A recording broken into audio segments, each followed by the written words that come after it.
நண்பர்கள் அனைவருக்கும் வணக்கம். தளபதி விஜய் அவர்களோட மகன் ஜாசன் சஞ்சய். அவர் வந்துட்டு நடிக்கிறதுக்கு வரல. ஸோ இயக்கத்தில் தான் அவருக்கு ஈடுபாடு இருக்குது. அதுக்கான கோர்ஸும் வந்து அமெரிக்காவில் போய் படிச்சுட்டு வந்திருக்காரு.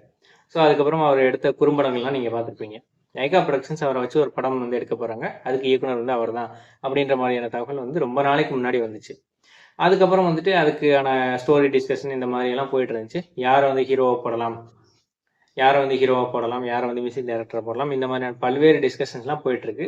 ஸோ இருந்தாலும் வந்துட்டு லைக்கா ப்ரொடக்ஷன்ஸ்க்கு வந்து இந்தியன் 2 இந்த படம் வந்து அட்டர் ஃபெயிலியர் ஆனதுனால அவங்க வந்துட்டு இந்த ஒரு ப்ராஜெக்டே வந்து கைவிட போகிறாங்க அப்படின்ற மாதிரியான செய்திகளும் நடுவில் வந்தது. ஸோ இல்லை வந்துட்டு ஸ்டோரி டிஸ்கஷன் நடக்குது அப்படின்னு சொல்லிட்டு அதுக்கப்புறம் வந்து மறுபடியும் செய்திகள் வந்தது. ஸோ அந்த கதையில் வந்துட்டு அதர்வா நடிக்க போகிறாரு அப்படின்ற மாதிரியெல்லாம் முதல்ல சொல்லிட்டு இருந்தாங்க. ஏன்னா வந்துட்டு அதர்வா ஒரு வகையில் வந்து இவங்களுக்கு உறவினராகவும் வராரு அப்படின்றதுனால அதர்வா கிட்ட வந்துட்டு இவங்க பேச்சுவார்த்தை நடத்தினாங்க அப்படின்ற மாதிரியும் சொன்னாங்க. ஸோ அதுக்கப்புறம் வந்து அதர்வா வந்து ஓகே சொல்லலை அப்படின்ற மாதிரி, இன்னும் யாருன்னு ஃபைனல் பண்ணல, ஸோ டிஸ்கஷன் போய்கிட்டே இருக்கு அப்படின்ற மாதிரி சொல்லியிருந்தாங்க. சந்தீப் கிஷன்கிட்ட கேட்டுட்டு இருக்கோம் அப்படின்ற மாதிரியான தகவல் வந்துச்சு. இந்த சூழ்நிலையில் திடீர்னு இப்போ ஒரு அறிவிப்பு வந்திருக்கு. அதாங்க ஜேசன் சஞ்சயோட படத்தை பற்றி ஒரு சின்ன அனௌன்ஸ்மெண்ட் டீசராக இந்த டீசரை விட்டுருக்காங்க. ஸோ அதில் வந்து ஃபஸ்ட்டு ஒரு இம்ப்ரெஷனே பெஸ்ட் இம்ப்ரெஷனாக வந்து எல்லாரையும் இம்பேக்ட் பண்ணியிருக்காரு நம்ம ஜேசன் சஞ்சய். ஸோ அந்த ஒரு விதத்தில் வந்து இந்த டீசர் வந்து எப்படி இருக்குது அதை பற்றின ஒரு ரிவ்யூ தான் இந்த வீடியோவில் பார்க்க போகிறோம். ஸோ ஒரு பெரிய அரண்மனை மாதிரி முதல்ல காட்டுறாங்க. ஸோ அதுக்கு முன்னாடி வந்து ஒரு சின்ன கார் இருக்குது, பணம்லாம் செதறி கிடக்கு. ஸோ அந்த பணக்குவியல் எல்லாம் பறக்குது, அதுக்கப்புறம் கதவு திறக்குது. ஸோ இந்த மாதிரி தான் அவர் ஃபஸ்ட்டு வந்து ஒரு ஃபியூ செகண்ட்ஸ் இருக்குது. ஸோ அதுக்கப்புறம் உள்ளே போகும்போது உள்ள வந்து ஒரு வேற்று நாட்டு அரசர் அவரோட சிலை இருக்கு. ஸோ அது வந்து ஒரு பர்ஃபெக்டா அந்த வேற்று நாட்டு அரசர் அப்படின்ற மாதிரி நமக்கு தெரியிற மாதிரியே வந்து அதை பண்ணியிருக்காங்க. ஸோ அது நல்லா இருக்கு. ஸோ அதுக்கப்புறம் வந்துட்டு உள்ள வந்து பணக்குவியல் எல்லாம் கிடக்கு. அந்த பணக்குவியலுக்கு அப்புறம் ஒரு லைப்ரரி மாதிரி செட்டப்பு. அந்த செட்டப்புக்கு அப்புறம் வந்துட்டு யார் யார் வந்து கேஸ்ட் அண்ட் க்ரூ அப்படின்ற மாதிரி போட ஆரம்பிக்கிறாங்க. இந்த படத்துக்கு வந்து தமன் எஸ் அவர் தான் மியூசிக் போட போறாரு. இந்த படத்துக்கு எடிட்டரா வந்து பிரவீன் கேஎல் அவர் தான் வச்சிருக்காங்க. ஸோ இந்த படத்துக்கு இன்னும் கேமராமேன் யாருன்னு சொல்லிட்டு இன்னும் டிசைட் பண்ணல. ஸோ அதை பற்றி எந்த ஒரு தகவலும் இல்லை. அதுக்கப்புறம் இந்த படத்தோட ஆக்டராக வந்து சந்தீப் கிஷன் அவர் தான் வந்து ஃபைனல் பண்ணியிருக்காங்க. ஸோ தென் வந்துட்டு சந்தீப் கிஷன் அண்டு ஜேசன் சஞ்சய் இவங்க 2 பேரும் வந்து உட்காந்து டிஸ்கஸ் பண்ணுற மாதிரி அந்த ஒரு டீசர் வந்து முடியுது. அப்போ வந்து ஜேசன் சஞ்சய் 01 அப்படின்னு சொல்லிட்டு அனௌன்ஸ்மெண்ட் பண்ணுறாங்க. ஸோ இந்த டீசர் வந்து எப்படி இருக்கு, இம்ப்ரெசிவாக இருக்குன்னு சொல்லணும். ஒரு ஃபர்ஸ்ட் ஃபிலிம் டேரக்டர் இந்த அளவுக்கு வந்துட்டு ஒரு சின்ன ஒரு டீசர் தான். ஸோ இந்த ஒரு டீசரை வச்சு நம்ம அவர் பெரிய திறமை உள்ளவர் அப்படின்ற மாதிரி நம்ம வந்து முடிவு பண்ண முடியாது.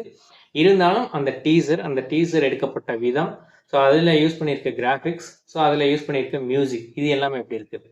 ஸோ எடுத்தோடனே வந்துட்டு அந்த ஒரு ஃபஸ்ட்டு ஒரு லுக்கே வந்து சூப்பராக இம்ப்ரெசிவ் பண்ணிடுறாரு. ஸோ அந்த ஒரு காரு, அந்த அரண்மனையோட ஒரு ஆம்பியன்ஸு, ஸோ அதில் வந்து பணம் பறக்கிற விதம், இது எல்லாமே வந்து நமக்கு ஒரு ஐ கேச்சிங் ஃப்ரேமாக இருக்குது. ஸோ அதுக்கப்புறம் உள்ளே போகும்போது அந்த கதவை திறக்குது. ஸோ உள்ளே வந்து அதில் வேற்று நாட்டு மன்னர். ஸோ அந்த வேற்று நாட்டு மன்னரை பார்க்கும்போது வந்துட்டு இது வந்து ஒரு த்ரில்லர் கதையாக இருக்குமோ அப்படின்ற மாதிரியான ஒரு தாட்டம் நமக்கு போகுது. ஏன்னா டிமாண்டிக் காலனியை வந்து ஞாபகப்படுத்துது. இது போக வந்துட்டு பணக்குவியல் எல்லாம் கிடக்கு. ஸோ இதில் வந்துட்டு எதுவும் வந்து அந்த அசூதுகவும் மாதிரியான ஒரு திரைப்படமா அப்படின்ற மாதிரியான யூகமும் நமக்கு வருது. ஸோ இந்த பணக்குவியல் வெளியிலையும் பணம் வந்து பறக்குது. ஸோ ஒரு பணத்தை கடத்துறது, ஸோ அந்த மாதிரி கடத்தல் பற்றின ஒரு மூவியாக இருக்குமா அப்படின்ற மாதிரியான திங்கிங்கும் வருது. ஸோ அதுக்கப்புறம் வந்து லைப்ரரியை காட்டுறாங்க. ஸோ இந்த மாதிரி வந்து நம்ம படம் எப்படி இருக்கும் அப்படின்னு புரிஞ்சிக்க முடியாதபடி வந்து ஒரு டீசரை வந்து கட் பண்ணியிருக்காங்க அப்படின்னு தான் நினைக்கிறேன். ஸோ இது வந்து த்ரில்லர் படமாக கூட இருக்கலாம், இல்லை வந்து ஒரு கடத்தல் சம்மந்தமான படமாக இருக்கலாம். இந்த மாதிரியான பல்வேறு யூகங்கள் இருக்குது. ஸோ மியூசிக் தமன் எஸ் அவர் வந்து பிஜிஎம் வந்து சூப்பராக போட்டிருக்காரு, பர்ஃபெக்டாக இருக்குது பிஜிஎம். இந்த ஒரு டீசருக்கு வந்து அப்படியே எலிவேட் பண்ணி தூக்கி நிறுத்துது அந்த பிஜிஎம், அந்த அளவுக்கு சூப்பராக போட்டிருக்காரு நம்ம தமன். எப்பவுமே வந்துட்டு தமன் ஒரே மாதிரியான இன்ஸ்ட்ருமெண்ட்டை போட்டு ஒரு சேம் ஃப்ளேவர்லேயே வந்து மியூசிக் போட்டுட்டு இருப்பாரு. அந்த மாதிரி தான் நிறைய டைம் வந்து பார்த்துருக்கோம். பாடல்கள்லையும் சரி பிஜிஎம்லையும் சரி ஒரு சேம் ஃப்ளேவர் தான் நிறையா இருக்கும். அந்த ஒரு சேம் ஃப்ளேவர்லேருந்து மாறுபட்டு இது ஒரு டிஃப்ரெண்ட் ஃப்ளேவரில் வந்து இந்த பிஜிஎம் இருக்குது. ஸோ அந்த ஒரு முயற்சிக்காகவே தமன் அவர்களை வந்து கண்டிப்பாக பாராட்டி ஆகணும். அந்த அளவுக்கு வந்து பிஜிஎம் சூப்பராக இருக்குது. ஸோ இந்த ஒரு டீசரை வந்து டைரக்ஷன் பண்ண ஜேசன் சஞ்சய் அவர்களை வந்து பாராட்டியே ஆகணும். ஸோ வேங்கை வாழ்ந்த காட்டிலே வேங்கை வந்து நிரப்பும் கதையோ அப்படின்னு சொல்லிட்டு பிகில் படத்தில் ஒரு வரி வரும். ஸோ அந்த வரியை தான் நம்ம இந்த ஒரு சூழ்நிலைக்கு வந்து சமர்ப்பிக்கணும் அப்படின்ற மாதிரி நினைக்கிறேன்.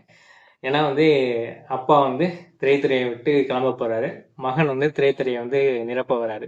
ஸோ அதைத்தான் வந்து வேங்கை வாழ்ந்த காட்டிலே வேங்கை வந்து நிரப்பும் கதையோ அப்படின்ற மாதிரி நிறைய பேர் வந்து அந்த ஒரு டீசர்ல போய் கமெண்ட் பண்ணிட்டு இருக்காங்க. ஸோ அது வந்து நிதர்சனம் ஆகுமா? உண்மையிலே வந்துட்டு விஜய் அவர்கள் வந்து தொடர்ந்து படத்துல ஃபுல்லா நடிக்க போறது இல்லை அப்படின்ற மாதிரியான எந்த ஒரு தகவலையுமே சொல்லலை. இப்போதைக்கு வந்து அரசியல்ல கான்சென்ட்ரேஷன் பண்ண போறேன் அப்படின்ற மாதிரி தான் சொல்லியிருக்காரு. ஸோ அதுக்கப்புறம் வந்துட்டு எலெக்ஷனுக்கு அப்புறம் என்ன நடக்கும் அப்படின்றது நமக்கு தெரியாது. அந்த ஃபர்ஸ்ட் ஒரு டீசர்ல வந்து ரொம்ப இம்ப்ரெஸ் பண்ணியிருக்காரு ஜேசன் சஞ்சய். அவருக்கு வந்துட்டு ஒரு விஜய் ரசிகராக வந்து நம்ம வாழ்த்துக்களை தெரிவிச்சுக்குவோம். ஸோ அவரோட திரைப்படம் வந்து மிகப்பெரிய வெற்றி பெறணும் அப்படின்னு சொல்லிட்டு நம்ம வாழ்த்துவோம். ஸோ என்னோட இந்த வீடியோ பிடிச்சிருந்துச்சுன்னா இதை வந்து லைக் பண்ணுங்க, இதை எல்லாருக்கும் ஷேர் பண்ணுங்க, கிளிக் டிவி சேனலுக்கு சப்ஸ்கிரைப் பண்ணுங்க. நன்றி, வணக்கம்.